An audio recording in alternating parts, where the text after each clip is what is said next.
Hi, it's Kirby Sommers. Today is October 2nd, 2025, and today's topic, as you can see on the screen, is very unusual. It is from Aleister Crowley to Anderson Cooper. And I am going to leave that up there for a brief second. I'm going to be using that, I believe, as my cover for this podcast. However, I want to remind you at the outset that Aleister Crowley was born on October 12th, 1875, and he died on December 1st, 1947. He was an English occultist. He is described as a ceremonial magician, as a poet, as a novelist, as, quote, a mountaineer, and a painter.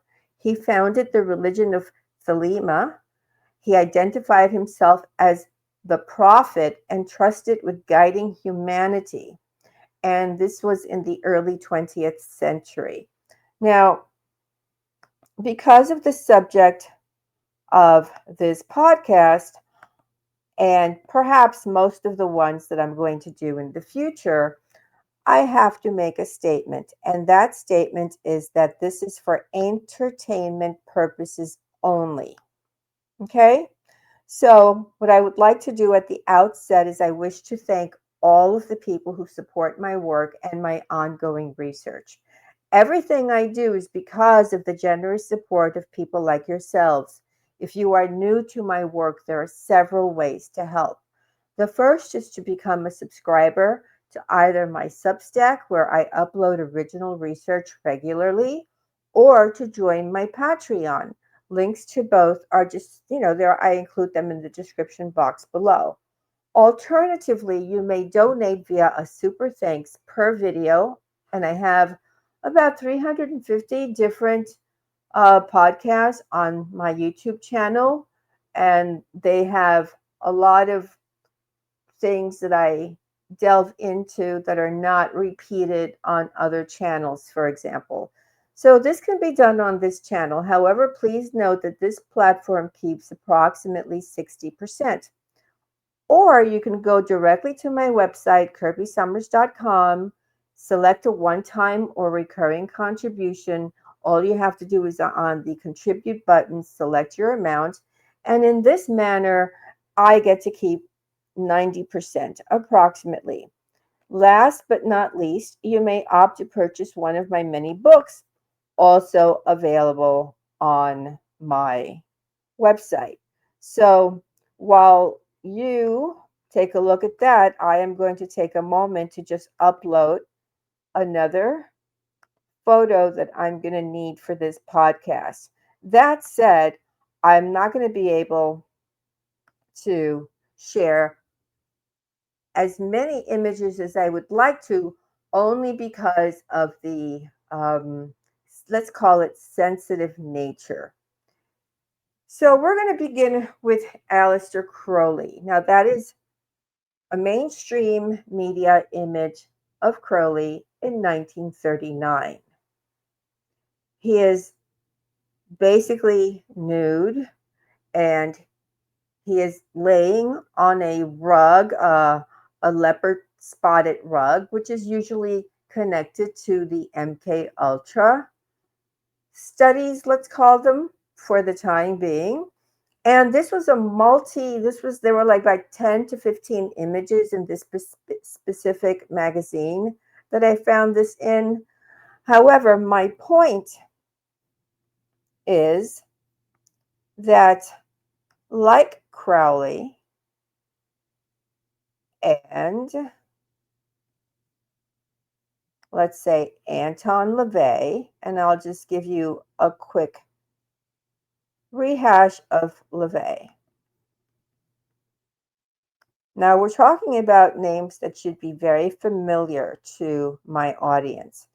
So Anton Sandor LaVey, born April 11th, 1930 through October 29th, 1997, is described as an American writer, a musician, and a Satanist. He was the founder of the Church of Satan and the philosophy of LaVeyan Satanism. He was referred to as the St. Paul of Satanism, the Black Pope, and the evilest man in the world.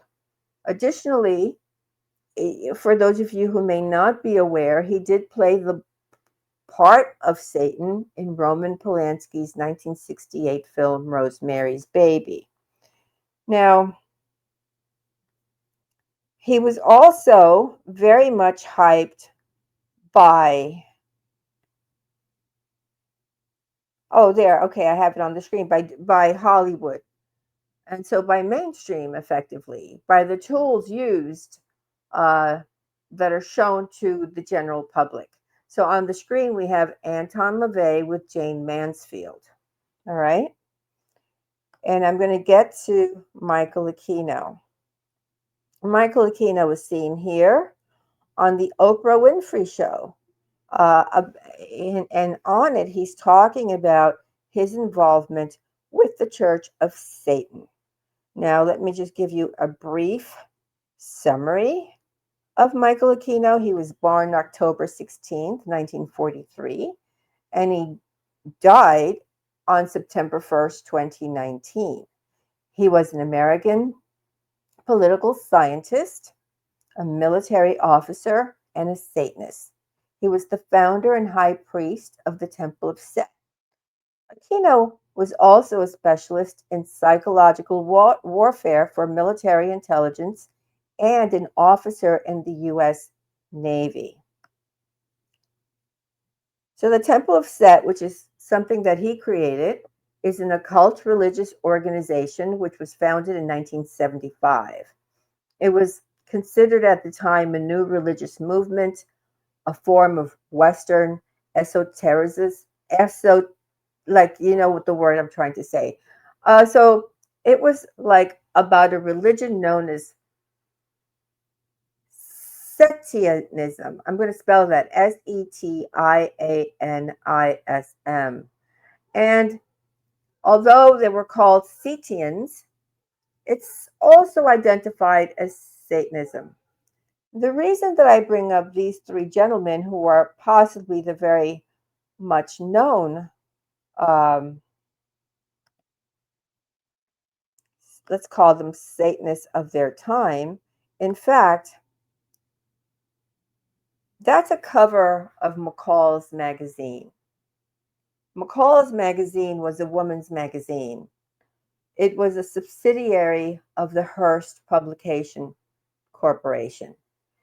And in this magazine, as you can read on the top, they talk about the occult explosion. Now, there were several McCall's magazines that had information on, on LaVey, on the occult, that featured images.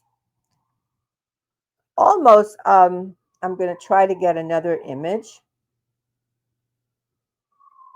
added to the stage. So give me a second.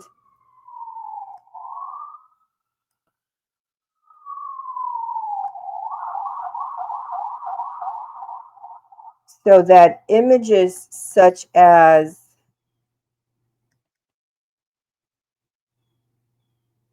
okay, I'm going to need to just remove this from the stage. Remove this. Bear with me because I'm still trying to teach myself how to do this. And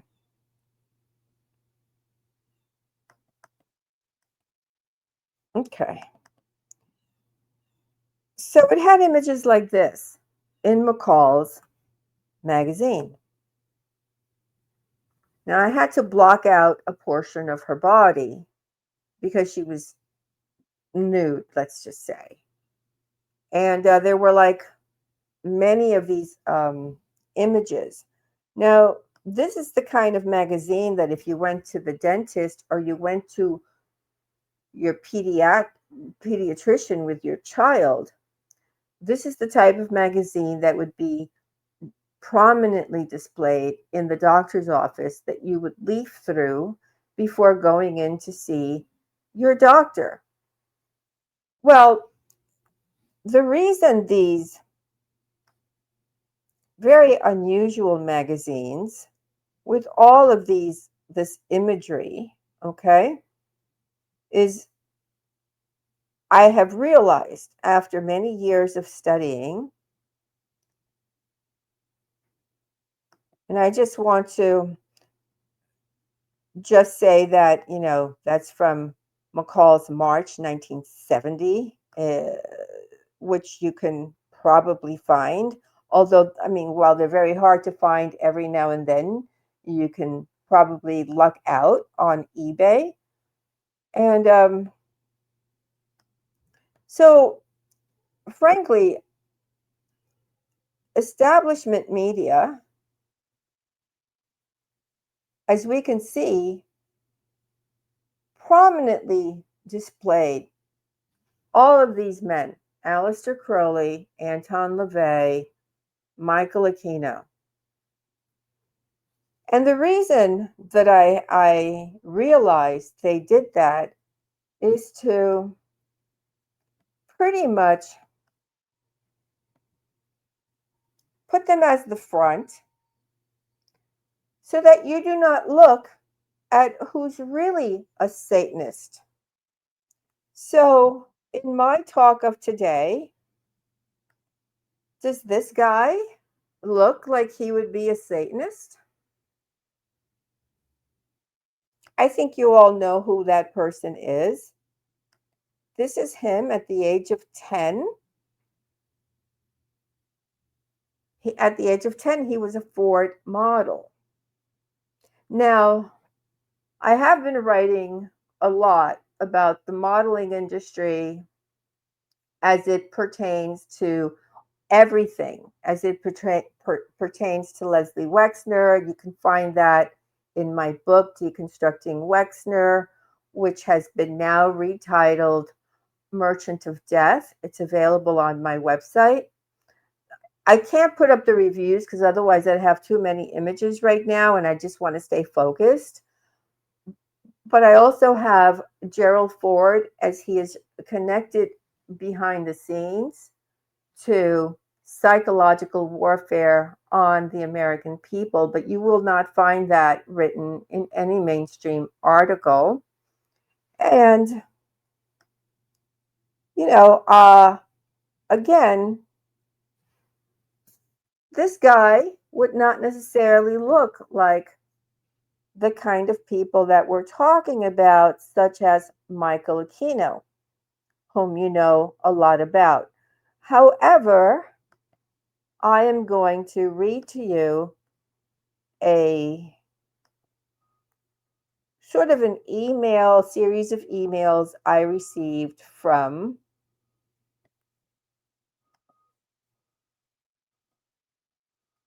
one of my followers. And you might know that my followers, and I'm going to try to just put something up on the screen. So bear with me for a second. Okay. We'll go back to Prince Philip and Queen Elizabeth in a second. So apparently, at this museum in New York City, which is, by the way, the Guggenheim Museum, there was a special gathering. A special gathering. I have to use different phrases on this platform. So if we have just opened the podcast talking about Aleister Crowley, Anton LaVey, Michael Aquino, and then I'm going to talk about a gathering, I hope you understand and you follow my train of thought here. So I'm going to read to you as much as I can from the email that I received. So the memory of this person, I'm not going to identify whether it was a male or female, was that this person believes he or she attended a situation in 2002 at this museum. And in this situation, she witnessed, he witnessed, they witnessed little ones that we know as our children to have been consumed. Use that word broadly. What do you consume? You consume bread, you consume lunch, you consume a snack, okay? Members of the family of which we have heard a lot about recently in the last several years, these two people specifically, Prince Philip and Queen Elizabeth, as per this eyewitness, allegedly, were in attendance. Now, as I shared at the beginning of this, uh, everyone was wearing the kind of, let's call it, attire that was made famous by Stanley Kubrick in the film Eyes Wide Open. I will continue with reading the information that I received. So she did speak, he did speak, they did speak about a super well known person now. At the time in 2002, this person was not as well known, but that this person was really the higher up, the person that would have been, let's say, in the position of Ziegler in the movie Eyes Wide Shut with Tom Cruise. And that person that this person identified would be this person who looks very all American, very non threatening whatsoever. But that's my point. So the point is that are the so called very theatrical looking uh, worshippers of the dark, let's call it, really a manner used by the elite to cover up the true identities of people who are really pushing this agenda behind the scenes so that they're given media time on television, in magazines, everywhere with celebrities. But someone like, let's say, this person on the screen, he's never discussed as being anything other than the son of one of the major elite families. And I will be returning to that, so stay tuned. So, during my last year in college, and I am beginning to read from an email that I received in 2002, I was part of a Model United Nations summit that happens every year in New York. In researching the dates, I believe I was in New York from March 26th to the 30th.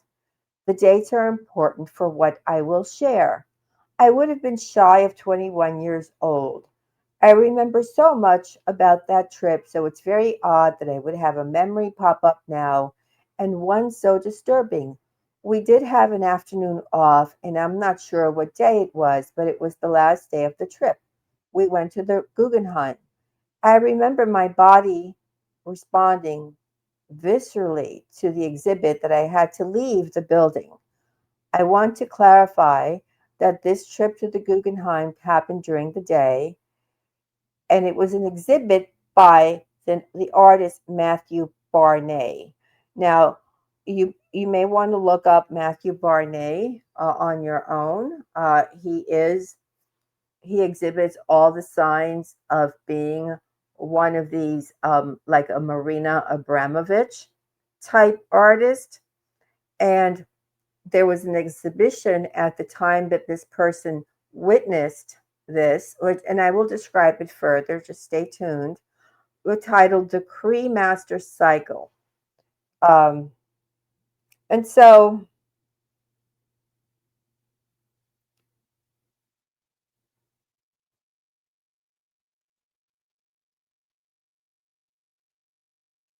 okay.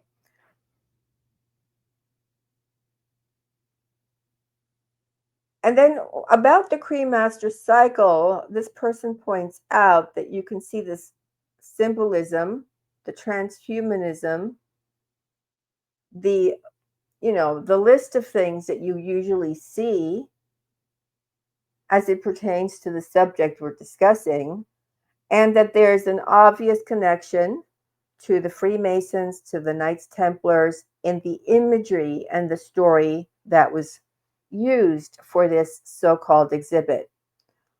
Specifically, his work and movies, according to this whistleblower, victim, survivor, are compared to Stanley Kubrick. And this person goes on to add, it's a disgusting story. All that would be bad enough, but I had a memory come up, as I mentioned, and it's been very disturbing. I'm not entirely sure how any of this happened. The memory was that I was back at the Guggenheim at night with many people standing in a circle while wearing black hooded capes.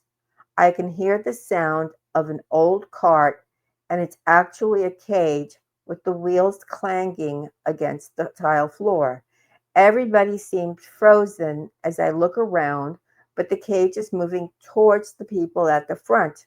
I know we cannot show any emotion. There are members of the royal family that show up, and these are the members that this person is referring to.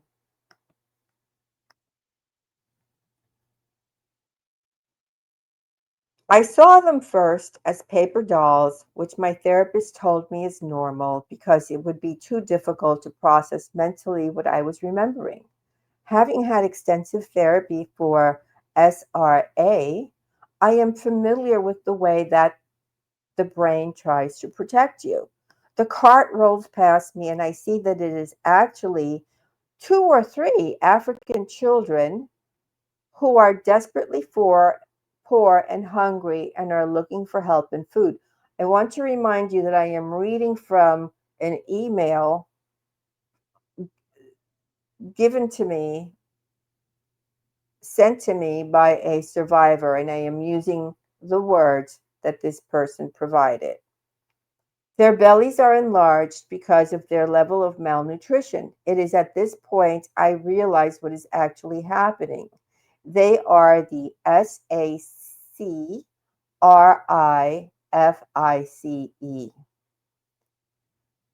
And then it goes on to talk more about things that, frankly, I have not been able to confirm because, again, I'm not a nonprofit. I do not have the resources available to chase down every lead I have, other than to share with you some of the information that I receive. Um,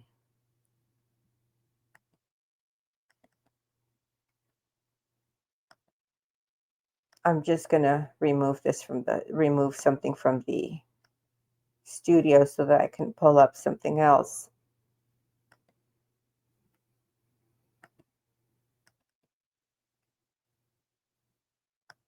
So that you can remember that this is titled From Aleister Crowley to Anderson Cooper. Okay.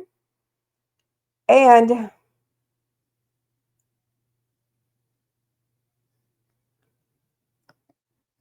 again, I want to reiterate that I'd like you to consider and I'd like to hear your feedback on whether or not you feel that my analysis might be right in the fact that we have been given these imageries, like we've seen Crowley, we've seen his successors on television, in the mainstream media, in newspapers, in magazines for moms. And I believe that that intent is to make us focus on these people so that we do not focus on the perpetrators and the practitioners of the real McCoy, let's call it. So I'm going to say that, of course, Anderson Cooper is one of the four sons of Gloria Vanderbilt. She had four children. The first one was born in 1950. His name is Leopold, sorry. And he avoided public life, and he was from her first marriage. The second one is Christopher, born in 1952, estranged from the Vanderbilt family for many years and has stayed out of the public eye.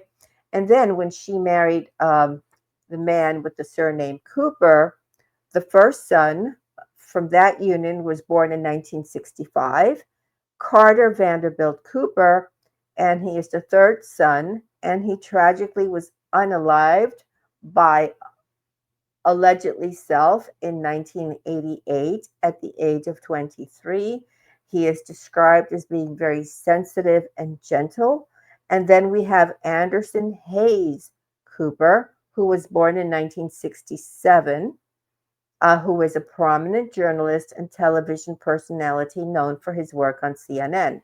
Now, I'm going to read to you a little bit about the unalivement of Carter Vanderbilt, but I want to add before doing so that this person noted that after the 2002, let's call it a gathering at the Guggenheim Museum, at that point, that's when Cooper started to go into the stratosphere of popularity. Okay.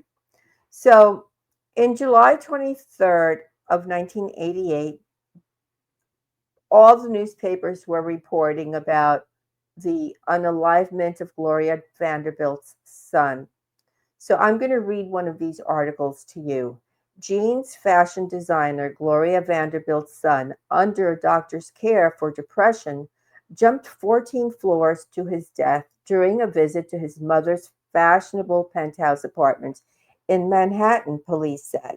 Vanderbilt, whose own childhood amid lavish wealth had its personal tortures, was home Friday at 7 p.m. when her oldest son plunged from her terrace into a graffiti-splattered alley behind the building facing the East River. Carter Cooper, 23, described by a neighbor as a model boy, had been treated for depression over the last 6 months and had recently been discharged from Columbia Presbyterian Medical Center in Manhattan. Sergeant Diane Kubler, a police spokeswoman, said no foul play was suspected in Cooper's death. Well, I always find it very interesting because I found the same thing when Eli Black plunged from the 44th floor of the Pan American building in 1975, and the police immediately said, oh, there's nothing suspicious about this. Now, Eli Black, for those of you who have been following my work, you know that that is Leon Black's father. And if you have not been following my work, then you will know that Leon Black is his son, and that what I talk about is a multi-generational, I'm just going to say the word situation. Vanderbilt, under a doctor's care late Friday and still in the apartment more than 4 hours after Cooper's jump, could not immediately speak to police detectives who were waiting for her to calm down before she was interviewed.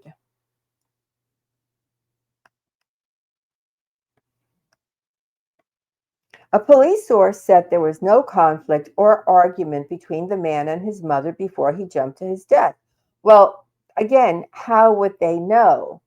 The only way that they would know would be to take Gloria Vanderbilt's word for it. Moreover, need I remind you that all of the media is controlled by the very people that we have been talking about. Therefore, they can only print what they are told, and that the police come under the same control. Okay? Kubler said that an unidentified female, presumed to be the maid at the residence, phoned the police emergency number to report the incident. Cooper had gone to the imposing gray stone and brick building at 10 Gracie Square, a prestigious Upper East Side address, to visit his mother. He was wearing casual clothes and no shoes when he plunged to the alley. He was the oldest of two sons Vanderbilt had during her fourth marriage, a happy union to the writer Wyatt Cooper that lasted 16 years until his death from a heart attack in January of 1978. Their other son is Anderson Cooper. One neighbor said Cooper was a very nice chap. He was very pleasant, very agreeable, very well behaved. He was a model young man. So another neighbor, in as I end this article, I will add that another neighbor said Cooper brothers were attractive boys. I would see her occasionally getting into her car. The times I saw her with her sons, they looked very happy. Widely known, widely known as the designer of jeans that bear her name, his mother also had designed home furnishings, napkins, and glassware, in spite of the $5 million she inherited at age 21 from the family fortune begun by her great great grandfather, railroad baron Cornelius Vanderbilt. She was dubbed the poor little rich girl during a bitter dispute over her custody and inheritance. She chose at age 10 to live with her aunt, Mrs. Harry Payne Whitney, who later founded the Whitney Museum of American Art. Well, now that I have shared a lot of information with you, I am very curious to hear what your thoughts are about what I've shared with you. Here again is Anderson at the age of 10. Uh, he made $75 an hour to model big boy spring jackets, despite the fact that he was a multi-millionaire. But there he is starting to work as a model.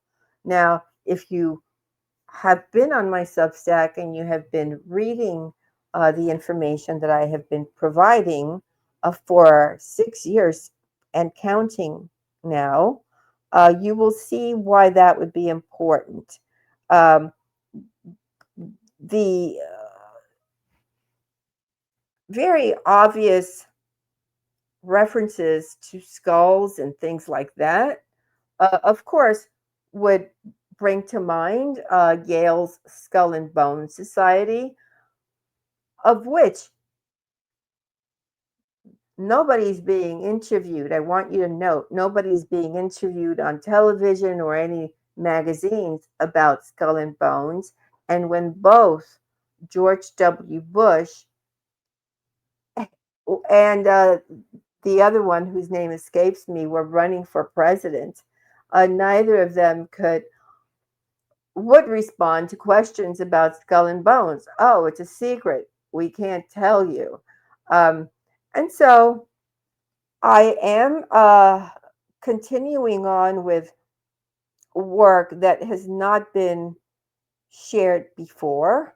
It is on my Substack here to the extent that I can share it. I can't really always share everything on this platform, it's uber sensitive. However, do I tease you with what's coming up? Um, let's just say that what's coming up is a follow-up to my last upload. I'll give you a very vague clue.